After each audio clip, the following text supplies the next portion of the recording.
আসসালামু আলাইকুম। সবাই কেমন আছেন? আশা করি সবাই খুব ভালো আছেন। তো ড্রাগন ফল কেন দেখাচ্ছি সবাই ভাবতেছেন? তো এই যে ড্রাগন ফল দেখাচ্ছি কারণ হলো যে আমাদের নিজের গাছে ছাদ বাগানে কেমন ড্রাগন ফল হয়, কিভাবে চাষ করলাম সেগুলো আজকে দেখাবো।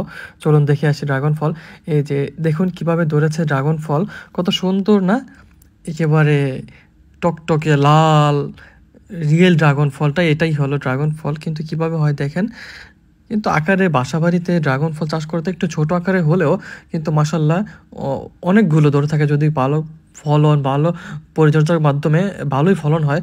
তো দেখেন এই যে ছোট্ট একটা গাছটাতে কি পরিমাণ ড্রাগন ধরেছে, ফল ধরেছে।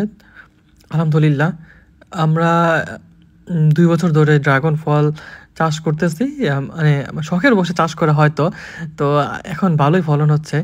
ভালোই লাগতেছে সবাইকে দিতেছি। আলহামদুলিল্লাহ। স্বাদ মোটামুটি আলহামদুলিল্লাহ ভালোই। তো সাইজ একটু ছোট হলেও উম আলহামদুলিল্লাহ বলা চলে। তো দেখেন বাজারে যেগুলো পাওয়া যায় সেগুলো হয়তো চাষের মাধ্যমে অনেক বড় করা হয়।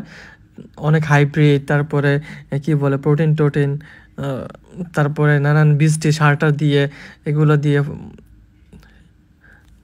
ফলন বাড়ানো হয়। কিন্তু আমরা সচরাচর এই মাঝেমধ্যে দিয়েছিলাম।